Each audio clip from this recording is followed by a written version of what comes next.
And I'm Miss Renee from Voices, Victims of Injustice in the Court, Empowered to Speak. And I am here today with Trent Taylor from Louisville, Kentucky.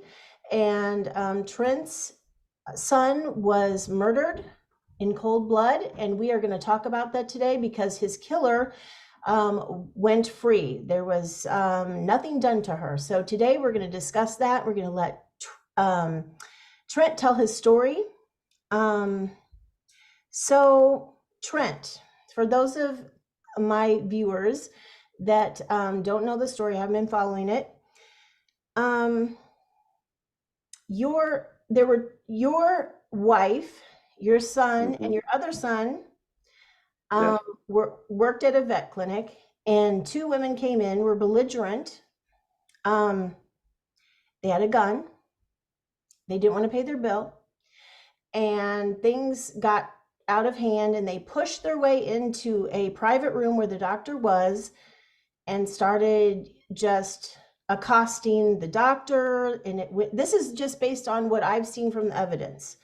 So you're going to get a chance to clear this up in just a second, because I'm probably leaving some important things out. But so this woman and her wife were there, and at some point the woman in orange, the orange jumpsuit, I think we're just going to call her the woman in orange, she pushes her way into the doctor. She's having an argument with several of the staff members. At one point her wife restrains her because she's so belligerent, and this is all on video, and she restrains her for quite some time.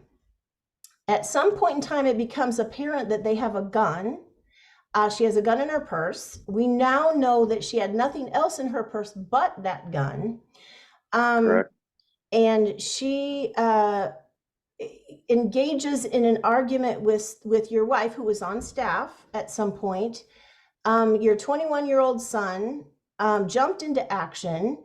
It became apparent to everyone there, by her own admission, that she was going to use that gun. So your son saw her accosting your wife and went up and tried to get her attention off of your wife. He kind of hit her head like this and then backed up like this. Come and follow me. He's trying to get her first away from your wife. After that, he immediately tries to get the ladies to come outside with him and chase him, which is why I feel like he hit her upside the head, and he didn't really harm her at that point. He just was trying to get her attention and get her violent anger onto him instead of your wife, which is his mother. At that point, there were so many people in the clinic that saw this, and they all became very frightened. But TJ, your son, sprung into action instinctively and tried to remove them from the clinic, get them outside, get them to, you can tell that he's doing this. He's going, follow me, follow me. He wants them to be mad at him so that they will chase him out of the clinic. He then goes and hides in the shed because he does a lot of yard work out there, and there's a shed where he keeps things, and he goes and he hides in there. And they go in after him and try and open the door. There's a tussle with the door. These two women are now, they have all of their anger towards him at this point. And you can see the women, and they weren't all staff members. Some of them were clients inside the building. You can see them just panicking. The police had been called, everything, they were on their way, supposedly. They took their time, but there was just pandemonium inside the clinic. You can see it. They know these people have a gun. They know they're willing to use it. Now they're after your son. What does your wife do at that point in time? My wife went to retrieve her firearm from the back of the building, but in the process, before she could even make it, she was stopped by a doctor to say what's going on. And as soon as she asked her that question, that's when they heard the shot. So the whole time she has, because you live in a place where people can carry guns, and it's you don't have to have concealed carry, right? You're right. Okay, It's open so carry. open carry. So it was normal that your wife would have a gun in her purse. My husband wants me to carry one as well.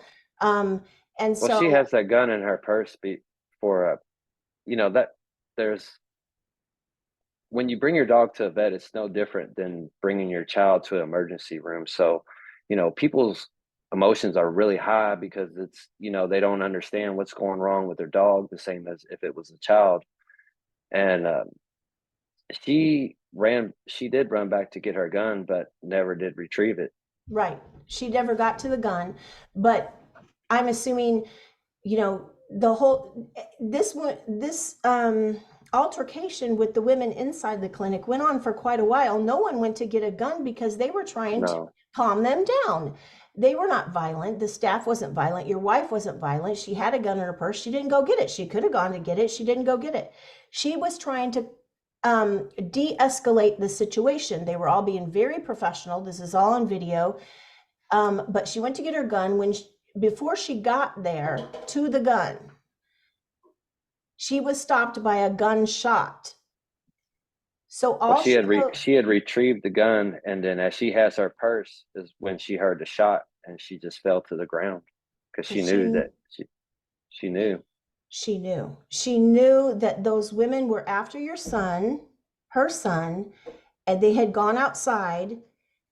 They were after him and they had a gun. They were waving it around, and so then she hears the shot. Um, Can you tell me what was the scene exactly the moment that he got shot? Like, what was the one woman doing? What was the other woman doing? What was TJ doing at that very moment? And where did she shoot him? Can you take us to that moment? Okay.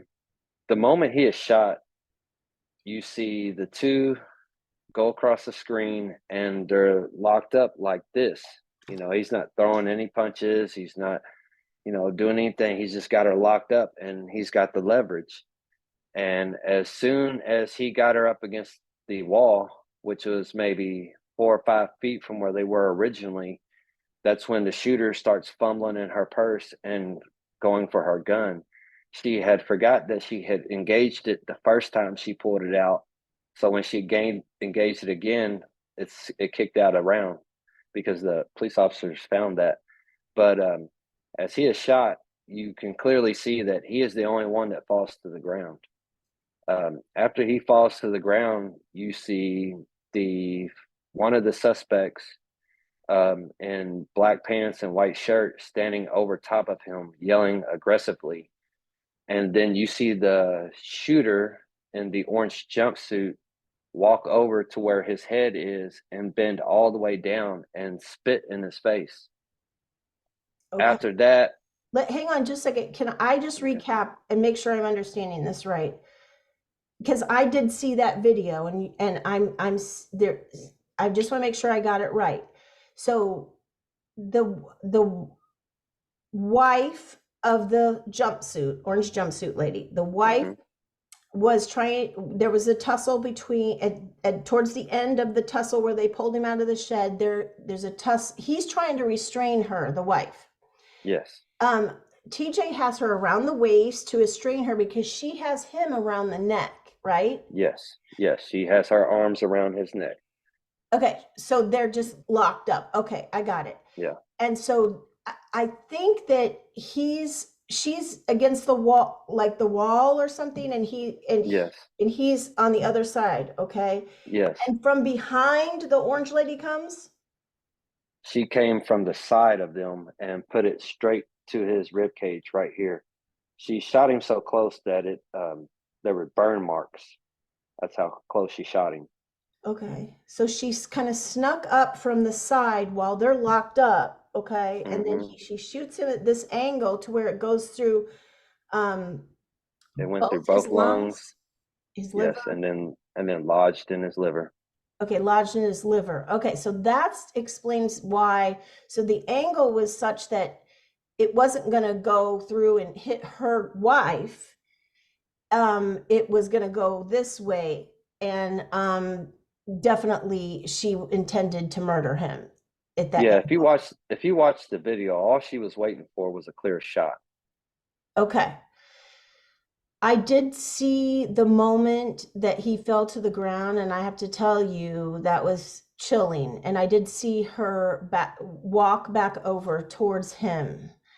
Not to say, "Oh my goodness, what did I do?" but rather to spit on him and tell him that it appeared as though that she was saying, "See what you get," type of thing. Yeah, yeah, you're right. So, at that point in time, where was your wife? How did she get out there, and what happened next? At that point in time, you see my son, my 16-year-old son, looking out the door, and then you see my wife and all the rest of her coworkers come running out. And you see my wife, my wife's got her head down on his chest. She sees the wound. I mean, she's distraught. She's freaking out. She don't know, she can't believe it. I mean, it's horrible because before they even walked out, my wife is saying, "That's my son. Don't shoot my son." And as they're walking, as they go to turn away, the wife of the shooter is yelling. She yelled this 6 times throughout the clinic. "Your son made his decision. Your son made his decision. Your son made his decision," at the top of her lungs. And I don't know if you have had a chance to hear the audio of that, but if you listen to the audio of that, it is, I mean, you can tell it's chaos in there.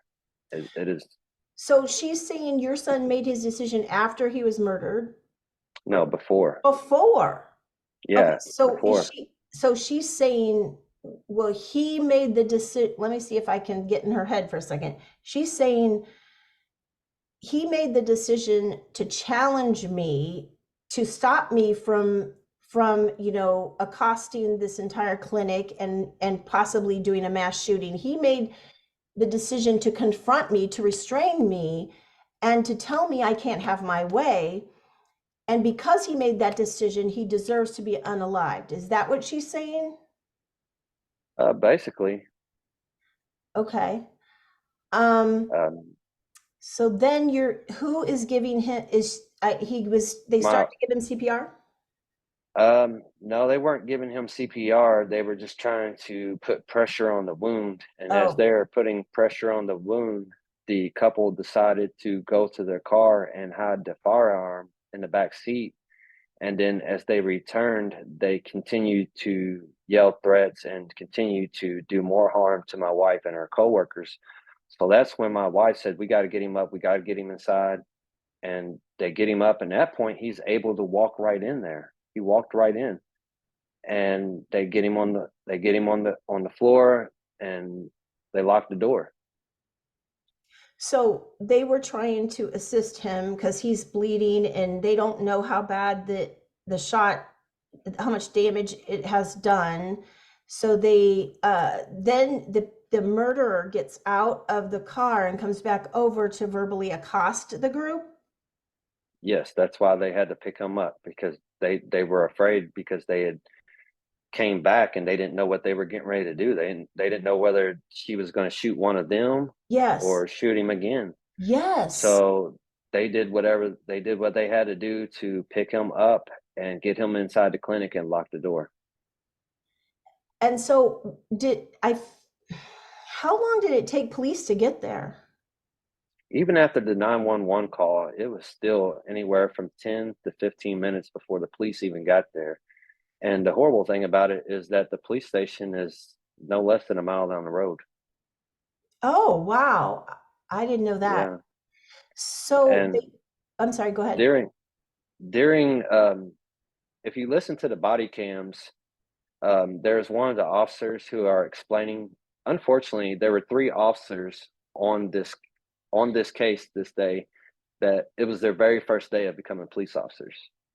And one of the officers is explaining to the other officer that, "Hey, this is Shibley Animal Clinic. We're always called here all the time. 9 times out of 10, by the time we get here, they're already gone." So she's basically explaining that, "Hey, we don't normally show up to these calls, because by the time we get there, they're usually gone. So that's what took them so long, is that they just basically ignored the call and thought that in a matter of minutes that the customer would leave and the situation would be over, not knowing that it turned into a homicide. So you, so what I, am I hearing you say that this is a frequent thing that happens where you have disgruntled clients, probably not because of poor health care, but more likely because of the demographic? Well, one, like I said before, like when people bring their pets in there, your pets are almost like your children, Yeah.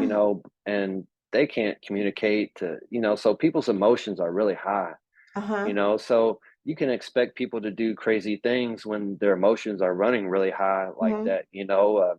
People will be very rude to the staff without Hmm. thinking. This is not the first time that violence has taken place in this clinic. This clinic has been on notice for a long time about needing to address the violence that goes on in the parking lot, because this clinic is not a clinic where you can just walk right in there by appointment. This clinic, it's a first come first served basis, to where when you show up to this clinic, you'll call, get your name on the list, um, Oh, okay. and then you'll wait for them to say, "Hey, it's time." Well, there's a lot of people that are waiting out in the car with their animals in the parking lot, on Oh, hot summers days. So okay. you can imagine that people are incidents are happening with all this type of emotion running rampant in this parking lot. It being hot outside, you know, Yeah. just Well, just we don't know what for sure what upset her, something about well, what had upsetted her is when she came in, she was expecting them to just of her to say, "I want my dog back, and we'll take it elsewhere." But it don't work like that. She needed to sign wait for papers. the well, Yeah. she needed to wait for the doctor to become available. She needed to wait to be placed into a room, and then the doctor come in Uh-huh. and say, "Hey, this is what's going on with your animal." But she felt that she was special that day and could Yeah. bypass all this, because keep in mind, this is the busiest veterinarian clinic in the state of Kentucky. Okay. So And go ahead. she was just, well, anyway, we don't, it doesn't even matter why she was upset. What matters is But she thought but she had they a son. they told her that she would have to pay an after hours fee. She was called at 4:30 to pick up her dog that day. She didn't show up until 6:30. So the clinic is closed. So they informed her that she was going to have to pay an after hours fee to receive her animal Okay. back. So so your son was murdered because she didn't want to pay her after hours fee. That's all we need Yes. to know. Okay. Yes. So And then, but she also claimed too that nobody ever called her back to give her an update on her animal. And the reason why nobody was ever able to call and give her an update on an animal is because she wrote down the wrong number for them. yeah, it was so that was just silliness. Okay. So after the incident, at what point that day, looking back, do you think that the idea of self-defense came into play? I think self defense come into play so they could get these women off, so these women could walk Right, but I scot mean, free. watching the footage and hearing those cop cam interactions with the people, when did you get a clue after watching all that stuff and hearing it that they were maybe leaning towards, oh yeah, self-defense?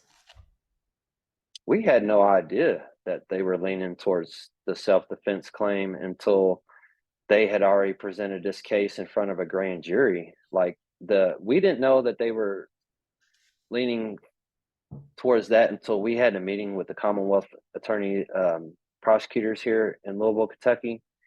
And when we had that meeting, it was the Commonwealth attorney and a the lead detective on the case. And when we went in there, it was clearly that they were not on our side at all, and that they were not bringing this case in front of a grand jury to get the indictment. that they were bringing this case in front of a grand jury to basically exonerate this woman from shooting TJ.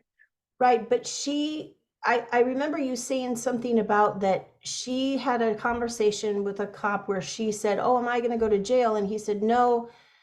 Oh yeah, Yeah.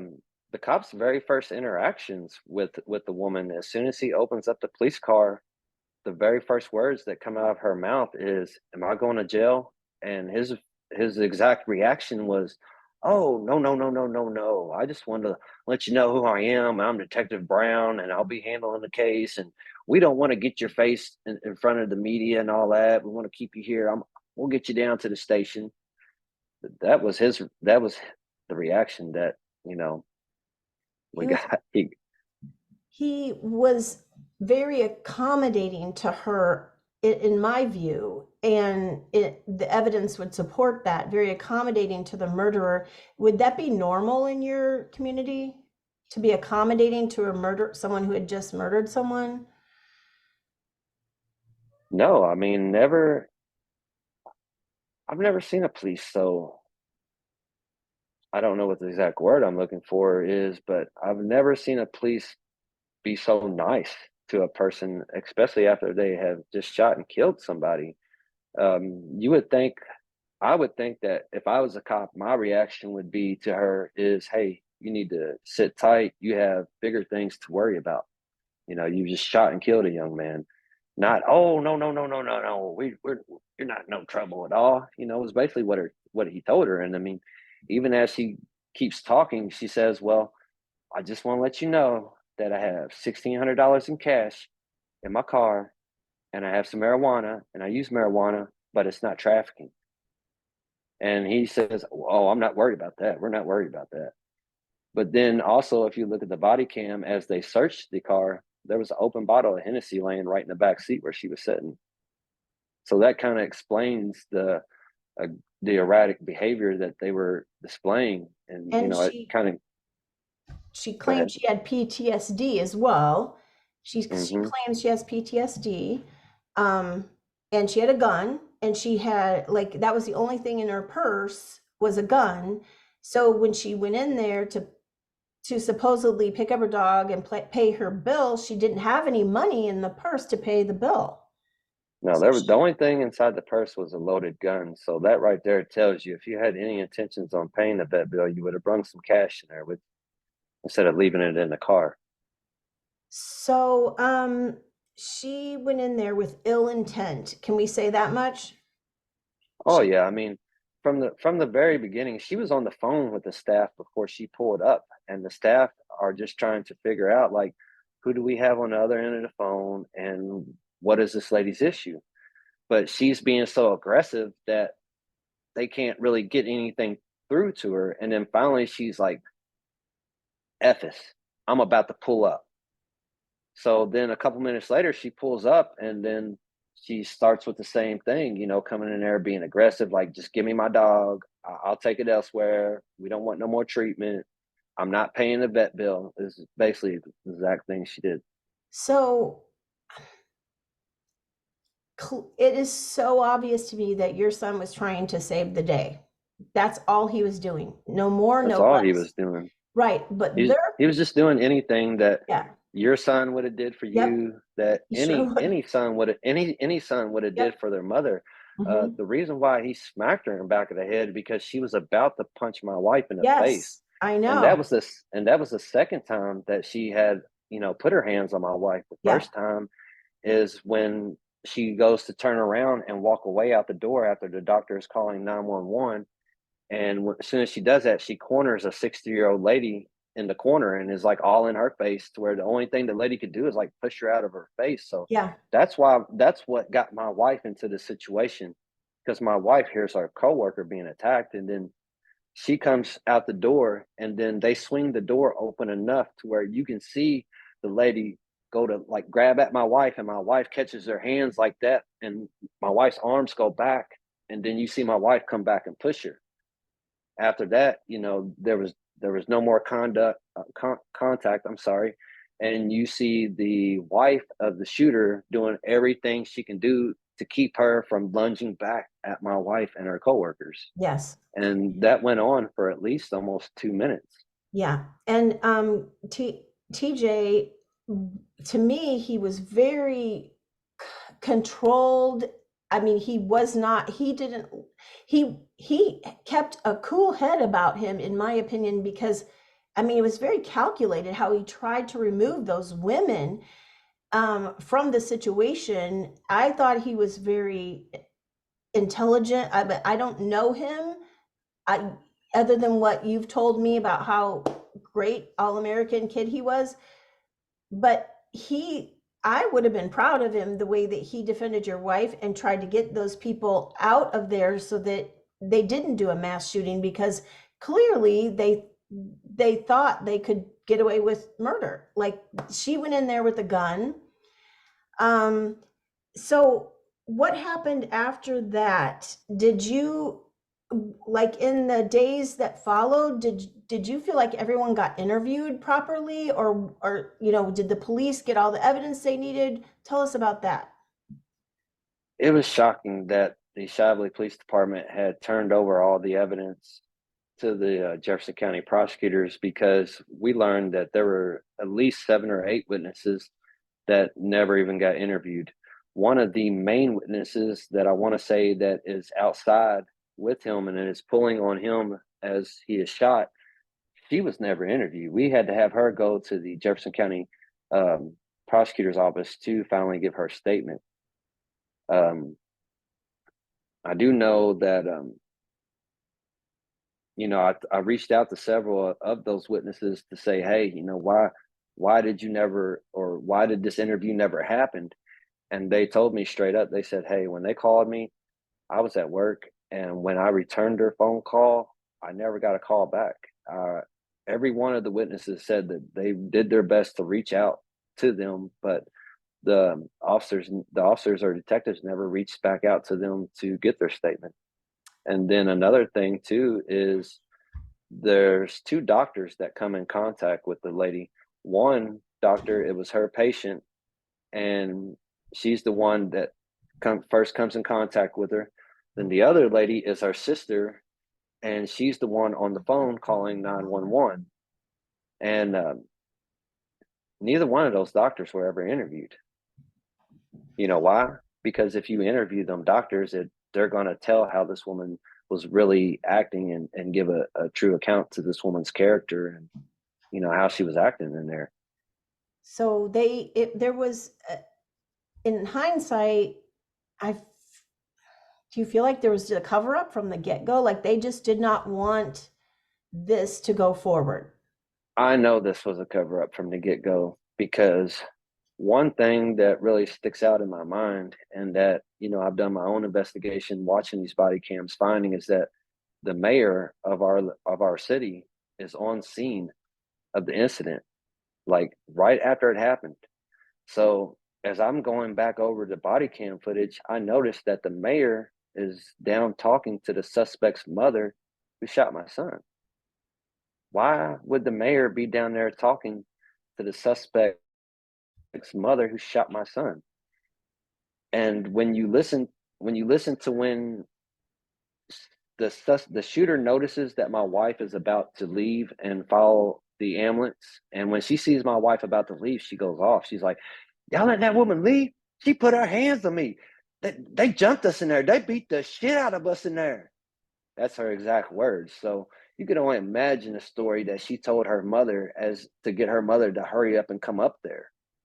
So What was it, her, what was, if the staff was, if in fact her story is true, which apparently they went with, what was the staff and what was TJ's motive to be aggressive, and why would they think that they're going to hurt them, that TJ's going to kill them? I don't understand how it can be self-defense. He's trying to stop them from killing people, and she shoots it him from here. I don't get it. it only becomes self-defense when you do exactly what the Jefferson County prosecutors did to us. When you don't present all the evidence and you cherry pick it to certain parts of the incident, then it becomes self-defense. Um, that is when all this happened, we were kept on in the dark about, the situation. The only thing I was going on was surely what my wife had told me, and then what the other coworkers that were there that day. And when we obtained the original video footage from the animal clinic themselves, not the video footage that the police turned over in their records, it told a whole nother story. Yeah. Yeah. And when they presented this to a grand jury, they only showed one camera angle out of, I think, 5. Yeah. They didn't show the incident where he was shot and he falls to the ground. They didn't show that to the grand jury, because if you would have shown that to the grand jury, then the grand jury, somebody surely would have had enough common sense to say, okay, who's our players here? This Yeah. one's wearing white shirt, black pants. This one's wearing orange jumpsuit. Okay, now this one says that she was being beat and that she was on the ground and Yet, that she yet had her, lost yet consciousness. her big orange outfit is perfectly ironed, perfectly pressed. Her hair is perfectly coiffed. It's The one that said that she was on the ground was the wife, the butcher one, uh-huh. and she says, because that's the shooter's whole reason for shooting him, because she said that he had just beat the shit out of both of them. That in 19 seconds he beat him with a rake, a traffic cone, and the traffic cone you clearly see he only threw once. So But how was he how able to beat them? but how right. What I'm saying is in her interview with the police, she looks like a beauty queen. There's no way Yeah, someone beat her up. And if yeah. like yeah, so it doesn't make any sense. I mean, even if you remember that interview, she was sitting there saying the mother was outside cleaning everything up. The mother I and know. the son, as they're compressioning him, which they weren't compressioning him, but as they were out there, she accused them of cleaning it up. So she's less worried about the fact that she may be in trouble for murder, and more worried about the fact that according to her, your wife was cleaning up her mess to cover up your son's attempted murder or whatever it is that she sold to the police. I mean, if you think about it, I mean, what was out there for her to clean up? I mean, A the traffic trap. cone. Well, She's armed. She's armed with a loaded gun and waving it around and gonna clearly gonna use it, and he has a traffic cone that he uses to distract her, not beat her. He tosses it. How is that being armed? It's not. So, it's um, not. I mean, even if a person comes up and punches you in the face, you still can't shoot them. right, exactly. And You so, know, so anyway, there's something. Do you want to tell our listeners about your wonderful county that you live in and what it's known for? it's actually the city that we live in. Our city is like a small city inside Louisville, and it's known for corruption. I mean, the nickname of our city has always been Lively Shively. And I mean, it's just always been corrupt. I mean, on the far Tell side them of our about the city, strip mall. oh yeah, and on the far side of our city, it's nothing but just really janky, ran down strip clubs where there's a lot of prostitution, drug dealing, even human trafficking that goes on. Um, even the police department. I forget the exact chief of police's name, but he's the reason why they got the nickname Lively Shively. But I mean, the police department has always been known to be one of the most corrupt police departments in the state of Kentucky. I read that. And I researched that. I didn't take your word for it. I went and researched it myself, and they are one of scientifically, there have been studies done the most corrupt counties in the United States, and they were at the very top. yeah, yeah.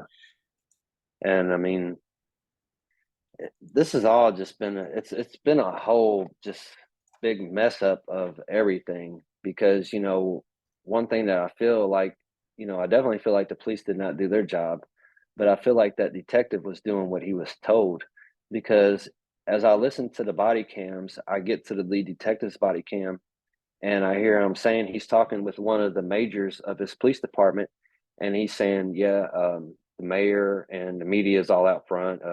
What do you want me to say, and what do you want me to tell them?" And then he goes to say, well, I'm pretty sure the mayor's already talked to chief. So why is the mayor talking to the chief of the police? I mean, what I would they possibly have to talk about in a criminal matter? I don't understand why our mayor is being involved in my son's investigation. And when you go to look back into this mayor, she's connected to several high profile judges in this city. Mm-hmm. So to think that she can't make and our new prosecutor that we have, she's connected to her. They've spoke on several different forums together about, I don't know exactly about what, but I do know that they've been on several occasions, spoke at the same forum, and they're both from the South End. Mm-hmm. So I know for a fact that the mayor and the prosecutor do have a personal relationship. Mm-hmm.